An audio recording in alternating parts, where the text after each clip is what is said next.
Inilah firman Tuhan menurut Yakobus pasal 1 ayat 2 sampai 8. Saudara-saudaraku, anggaplah sebagai suatu kebahagiaan apabila kamu jatuh ke dalam berbagai-bagai pencobaan.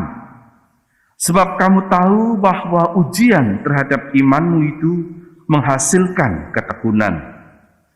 Dan biarkanlah ketekunan itu memperoleh buah yang matang, supaya kamu menjadi sempurna dan utuh, dan tak kekurangan suatu apapun.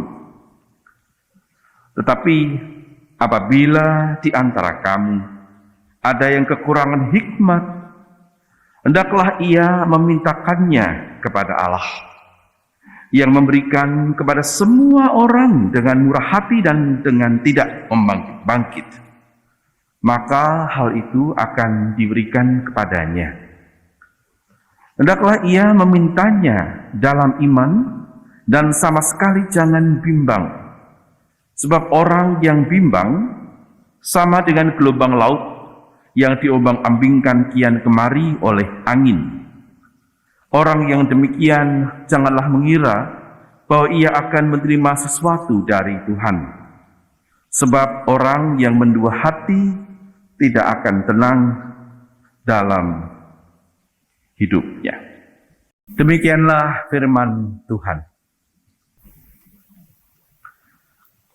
Sejauh saya belajar tentang teologi gereja dari waktu saya relatif masih muda sampai sekarang sebagai dosen di Fakultas Teologi, sejauh saya tahu ada dua kalimat paling keras kritik dari teolog mengenai gereja.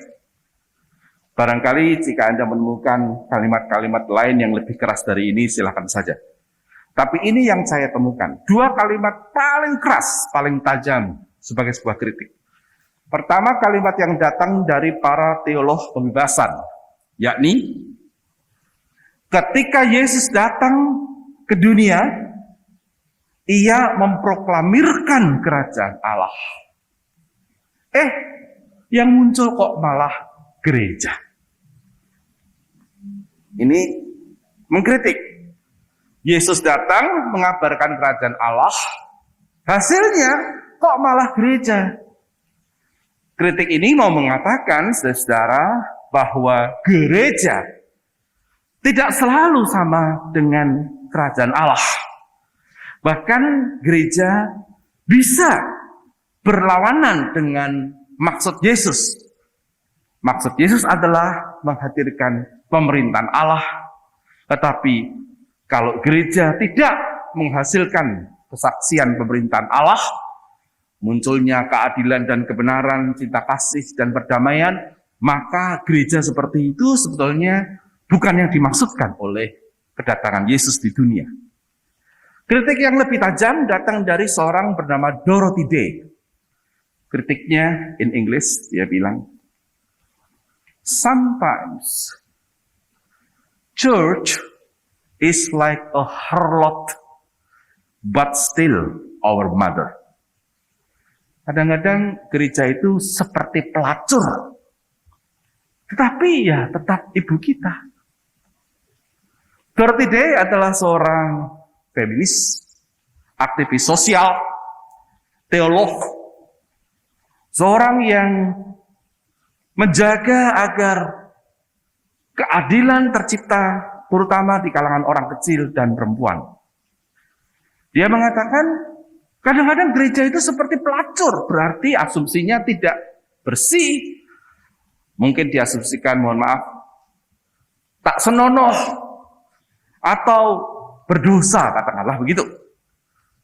Tetapi gereja yang seperti itu, yang karena mengabaikan keadilan, mengabaikan hak-hak perempuan, sibuk dengan berbagai macam urusan dogmatika dan ajaran liturgi yang ritualistik. Gereja semacam itu dikatakan seperti pelacur karena salah, berdosa, tidak beres. Harusnya gereja memperhatikan dunia ini, memberikan keadilan, memperhatikan cinta kasih untuk semua orang. But still, church is our mother, katanya. Tapi tetaplah kita bertumbuh di dalam gereja seperti itu. Gereja tetap adalah ibu kita, artinya memberikan daya hidup bagi kita. Nah, ini kritik tajam sekali, saudara. Yang barangkali kalau dikotbahkan tanpa konteks, bisa menimbulkan persoalan. Apalagi kalau dikatakan di hari ulang tahun seperti ini. Namun poinnya jelas, saya harap, bahwa baik teolog pembebasan maupun Dorothy Day mau mengatakan komunitas gerejawi yang maksudnya adalah diharapkan menjadi komunitas kerajaan Allah yang menghadirkan cinta kasih, perdamaian untuk semua orang, terutama orang-orang kecil, sebagaimana Yesus sendiri melakukan dalam hidupnya selama pelayanannya. Jika itu tidak menjadi concern gereja, maka gereja semacam itu patut dikritik sebagai yang bukan menghadirkan kerajaan Allah. Bahkan dalam bahasa Dorothy Day, sometimes is a harlot. Kadang-kadang seperti pelacur yang tak senonoh. Artinya tidak harus begitu hidupnya. Hidupnya harus lebih lurus lagi, lebih benar, lebih suci. Dan apa itu kesucian, apa itu kebenaran? Manakala gereja memperhatikan keadilan dan kebenaran, memperhatikan kaum tertindas dan tidak sibuk dengan dirinya sendiri. Saudara-saudara yang terkasih, surat Yakobus ini juga adalah surat yang mengkritik teologi tertentu. Dan kritik Yakobus pada teologi tertentu itu lalu menjadi persoalan, sehingga surat Yakobus ini termasuk salah satu surat yang paling belakangan masuk ke kanon Perjanjian Baru. Yang dia kritik adalah teologi dalam surat Roma. Para ahli teologi, terutama Perjanjian Baru, menduga-duga penanggalan dari Yakobus yang diduga ditulis salah satu kemungkinan paling besar adalah saudara Yesus, Yakobus saudara Yesus, yang memang teologinya itu berbeda dengan teologi Rasul Paulus. Pertengkaran teologis di antara mereka bisa Anda lihat dalam Kisah Rasul 15. Ada plus minus masing-masing. Plus minus ini dalam teks ini kelihatan, yaitu ketika surat Yakobus dikenal sebagai surat yang mengatakan iman tanpa perbuatan adalah mati. Di balik itu sebetulnya begini, Paulus datang dengan teologi bahwa iman itulah yang menyelamatkan. Anugerah Allah berlimpah-limpah, engkau hanya perlu beriman kepada anugerah Allah itu, hidupmu kemudian menjadi baru. Tidak perlu ada deeds, perbuatan. Dalam hal ini, aktualitas dari karya manusia yang Taurati. Maka Yakobus memberikan tekanan yang berbeda. Bagi dia, perbuatan itu juga memberikan makna yang besar dalam kehidupan Kristen. Nah, memang di belakang ini, saudara, itu adalah persoalan apakah menjadi Kristen harus mengadaptasi sesuatu dalam Yudaisme. Menurut Yakobus harus. Jadi, kalau ada orang non-Kristen, non-Yahudi, supaya kekristennya itu legitimate, ia harus juga melaksanakan hal-hal tertentu dalam kehidupan Yudaisme.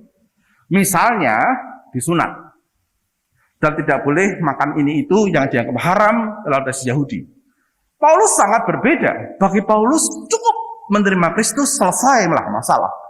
Tidak usah dibingungkan dengan berbagai macam keyahudian. Misalnya tadi sunat atau aturan-aturan ritual. Nah, itulah background sidang sinode pertama di Kisah Rasul 15. Dan di Kisah Rasul 15 itu kalau Anda baca ada kompromi. Komprominya adalah, oke, Anda yang orang-orang non-Yahudi lalu menjadi Kristen, jadi Kristen Helenis, tidak perlu disunat. Tetapi toh Anda harus menjauhkan diri dari makanan-makanan tertentu. Itu kompromi dari dua teolog ini.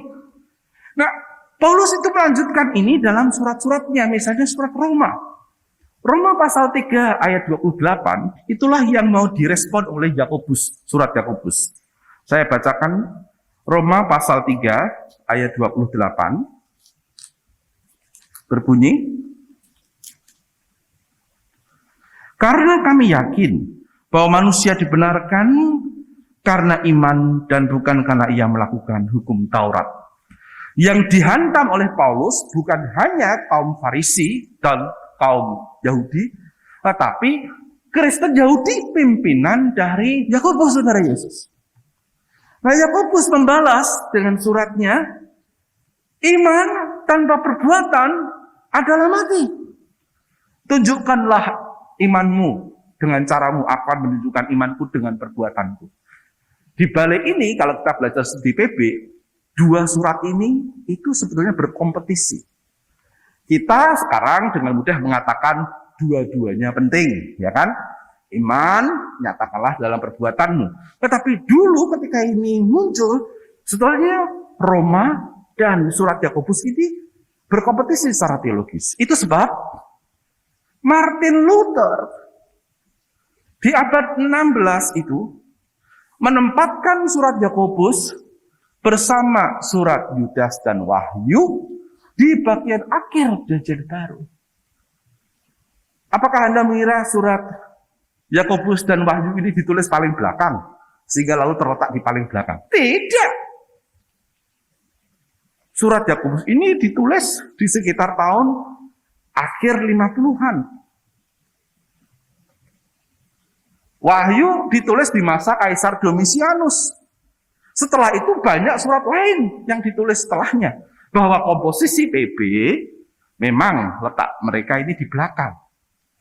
Salah satu alasan karena Martin Luther merasa surat Yakobus tidak mewakili teologi Paulus yang kuat. Luther sendiri kan mengalami pertobatan karena membaca surat Roma. Bahwa tidak perlu berbagai macam hal untuk menjadi orang yang mengalami Kristus, iman saja cukup. Roma pasal 1 misalnya, Roma pasal 3, itu bacaan favoritnya Luther. Dan ketika kanon dibentuk, kanon Muratori misalnya, abad kedua, tidak ditemukan Yakobus. Surat Yakobus ini tidak masuk dalam list kanon Perjanjian Baru sampai abad kedua. Dia baru masuk di list kanon berikutnya. Dan kemudian ketika di abad 16 itu diperkarakan kembali oleh Luther yang mengatakan surat Yakobus ini seperti jerami dibakar aku tak rugi. Yang membela adalah Calvin dan Melanchthon. Itu sebab kita masih bisa mengakses Yakobus ini. Tetapi ketahuilah, ini memang secara diametral memberi titik tekan yang berbeda dengan teologi Roma. Nah, mengapa ini saya katakan panjang lebar pada saudara dalam ulang tahun gereja ini? Supaya ibu bapak dan saudara-saudara mengenali kekasan Yakobus, baik kekuatan maupun kelemahannya. Kalau dikatakan kelemahannya, dalam tanda petik, ya karena tadi, ia memiliki titik tekan yang berbeda dengan surat-surat utama Paulus. Ia masuk belakangan dalam kanon. Ia diletakkan di ujung oleh Luther untuk menunjukkan bahwa ada cara memilih dari Martin Luther sehingga ini tidak menjadi favoritnya. Tetapi kekuatan surat Yakobus yang dipilih oleh GKM Kudus melandasi tema kita hari ini, mengasah visi di tengah pandemi, adalah tekanan yang kuat pada pengolahan akan pencobaan, pentingnya hikmat, dan pentingnya hidup konsisten di antara iman dan perbuatan, klaster 1. Kedua, pentingnya hidup etis, baik personal maupun komunal, bisa dicek di pasal 1 ayat 19 sampai 21, ya personal. Yang komunal ada di pasal 2 ayat 2 sampai 4, silahkan nanti dibaca. Dan klaster ketiga adalah pembelaannya pada social justice. Keadilan untuk orang-orang miskin, pasal 1 ayat 27, pasal 2 ayat 5. 3 klaster inilah menurut ahli-ahli Perjanjian Baru yang menjadi kekuatan surat Yakobus.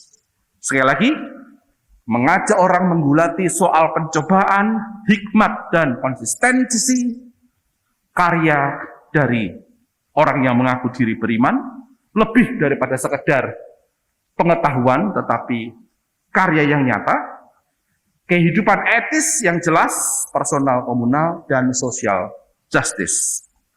Kritik yang paling besar yang diberikan oleh, ya, bukan kepada sekarang, tapi oleh kitab Yakobus kepada para pembacanya adalah jangan double mindedness. Ini istilah yang dipakai. Jangan mendua hati. Jangan ada dalam kebimbangan. Jika engkau butuh hikmat, seperti bacaan kita, engkau tidak harus, dia mau mengatakan begini, tidak harus sekolah tinggi-tinggi. Diam-diam menurut saya, dia juga akan mau bilang seperti misalnya Paulus, Rasul. Tidak harus, lihat bahasanya.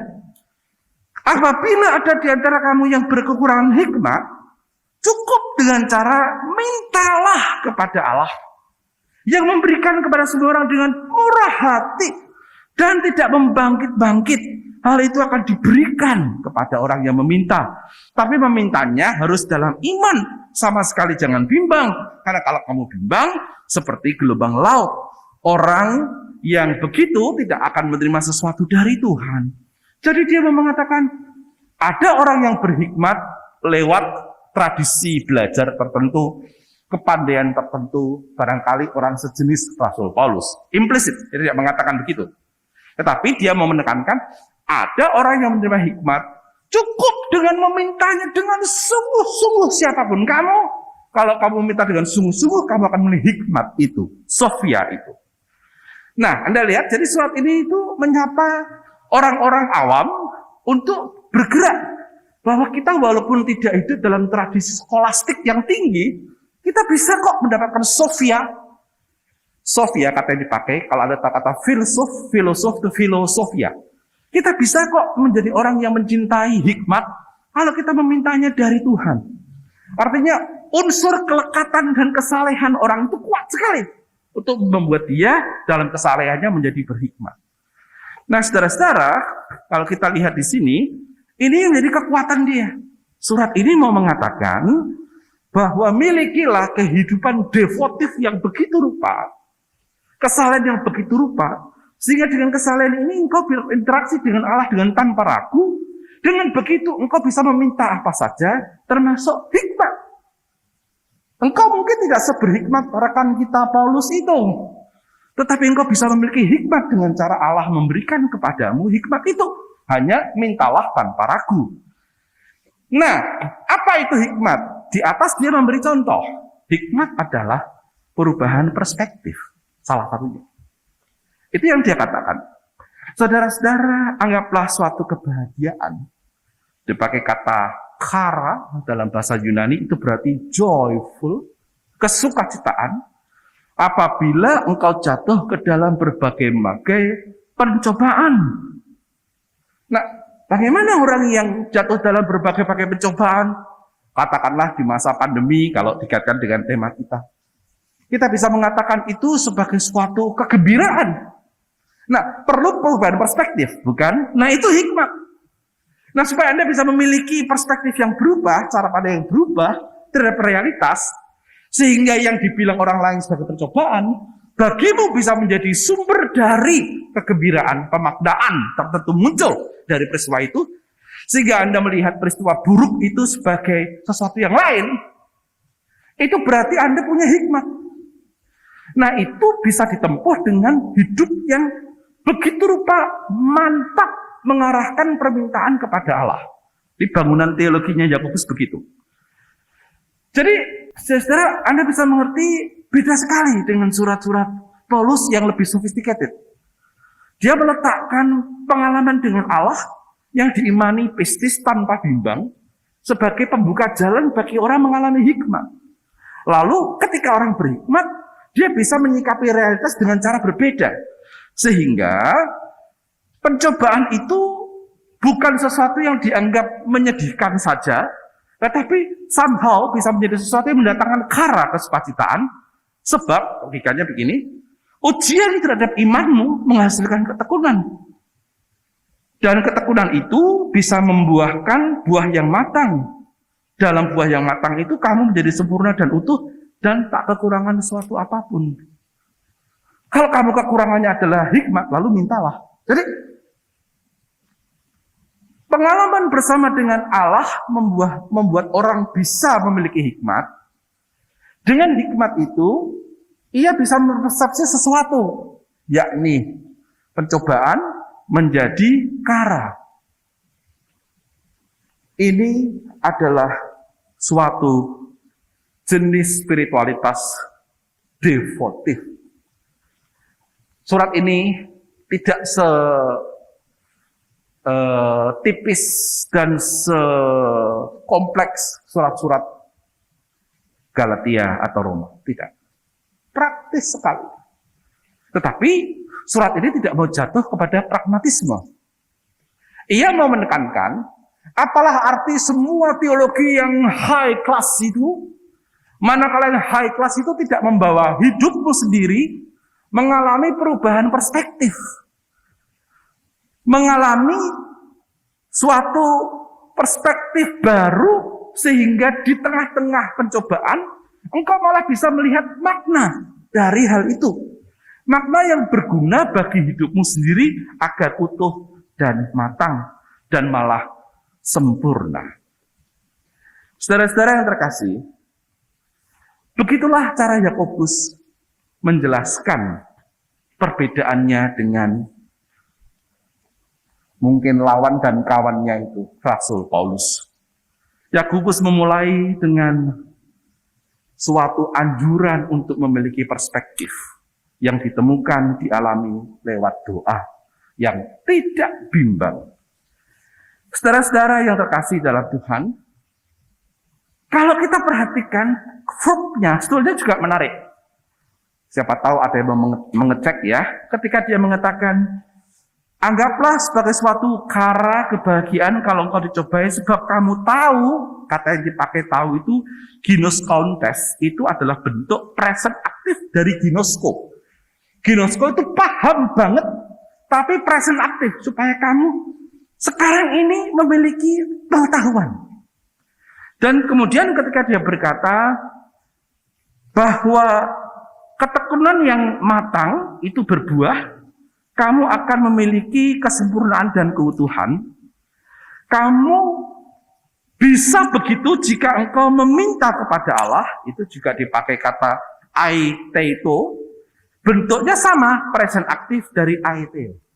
Nah, di sini Yakobus adalah orang yang mengatakan, now this present time is the time.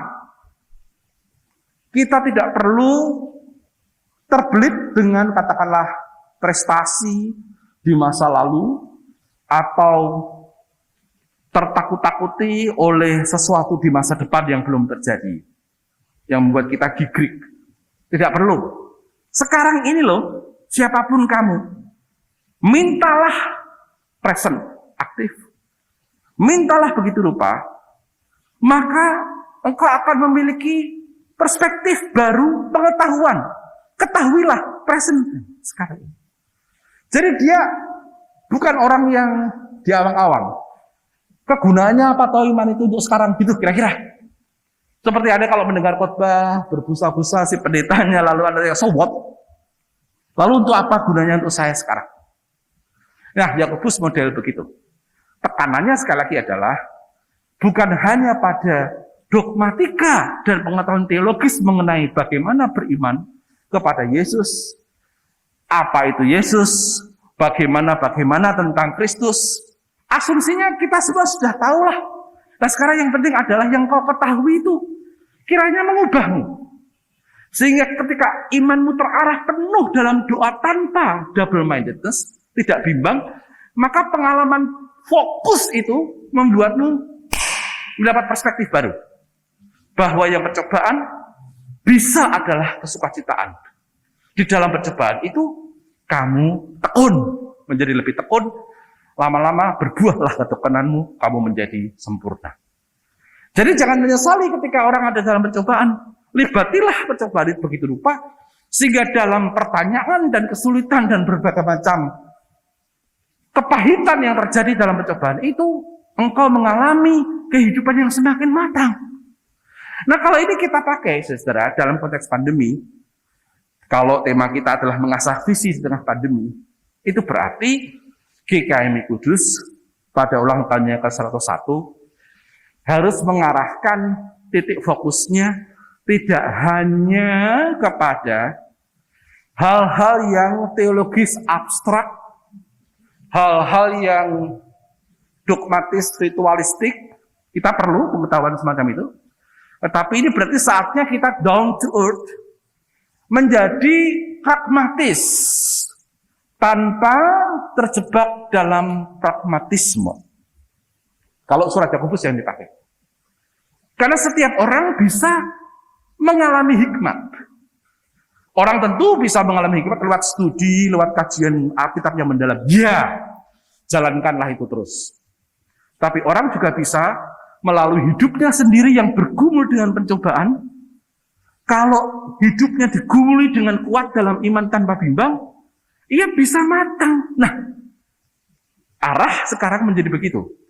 Bagaimana gereja melayani konteks kehidupan komunitas dan masyarakat dan dunia secara lebih pragmatis, yakni hikmat apa yang bisa ditemukan orang di tengah-tengah pandemi yang dialami, baik personal, familial, maupun eklesial. Apa yang bisa saya temukan sebagai buah ketekunan yang membuat saya bisa menjadi lebih utuh dan sempurna ketika saya mengolah tanda tanya dan penderitaan dan air mata karena ada anggota keluarga saya yang sakit atau mungkin malah meninggal. Arah pastoralnya menjadi begitu. Tentu kita perlu tema-tema seperti teodise, Tuhan di mana ketika ada pandemi masih oke, tetapi itu tidak boleh lagi menjadi tema yang terlalu besar. Harus lebih difokuskan kepada bagaimana orang per orang bisa memekar imannya utuh dan matang ketika dia menggulati pergumulan itu. Program gereja, tema-tema gereja, layanan pastoral dimaksudkan supaya umat menjadi matang dan bertumbuh dalam hikmat yang mereka temukan sendiri ketika didampingi, ketika juga menggulati berbagai macam kehidupan di masa pandemi. Saudara-saudara yang terkasih, itu tidak berarti kita perlu kemudian mengabaikan ajaran yang lebih mendalam dan sophisticated. Kalau ada apa-apa terus langsung bilang, sudah beriman saja. Bukan soal itu. Ini soal imbangan. Kita tidak mau mempertentangkan Paulus dan Yakobus, bukan? Kita ingin kedua-duanya menjadi bagian kita bergereja.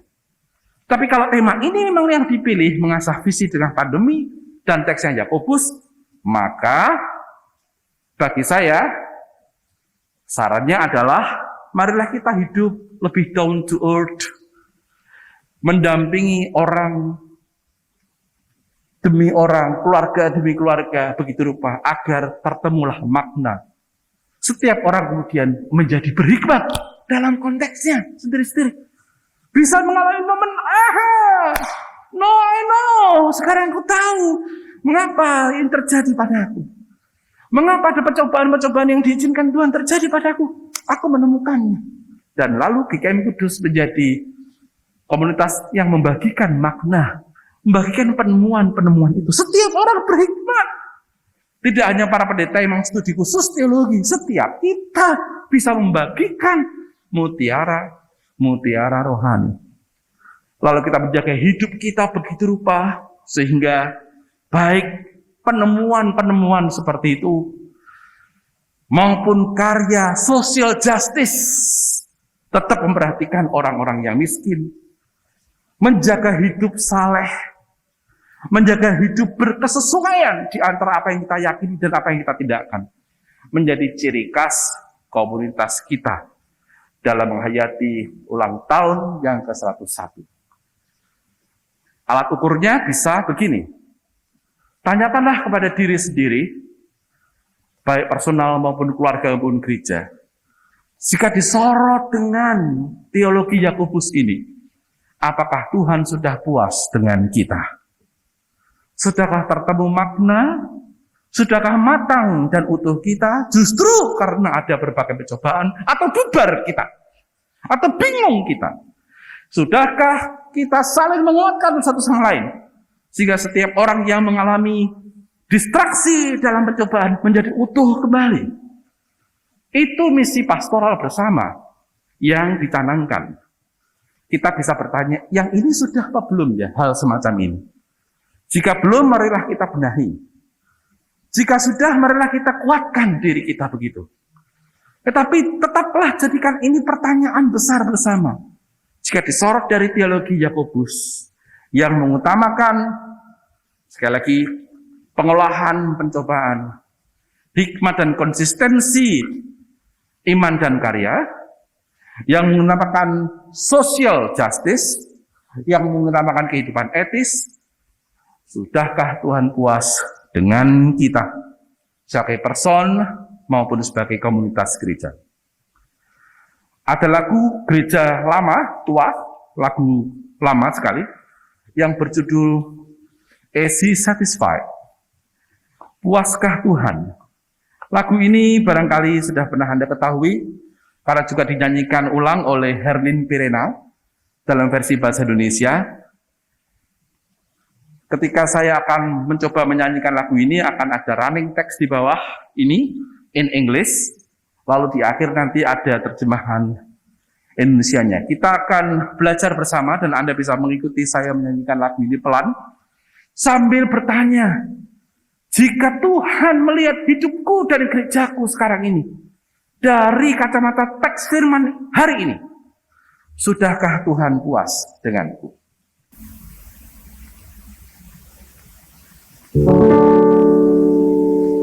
Do you ever search your heart as you watch the day depart?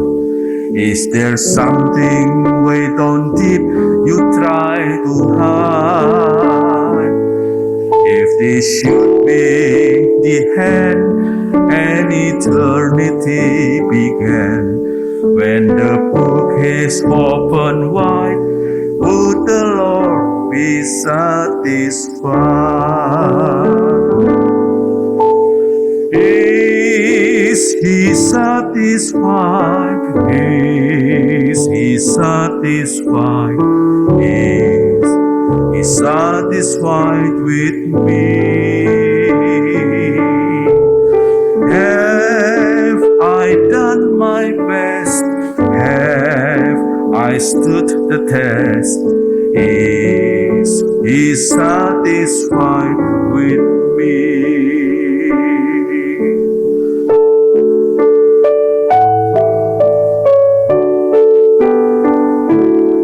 When my Lord will come again, when He walks and talks with men, what if every friend He had were just like me? Would He feel a welcome here, or would He go away in tears? Am I all that I should be? Is He satisfied with me? Is He satisfied? Is He satisfied? Is He satisfied with me? Have I done my best? Have I stood the test? Is He satisfied with me? Puaskah Tuhan? Puaskah Tuhan? Puaskah Dia denganku? Telah ku hidup baik atau tidak baik? Puaskah Tuhan denganku?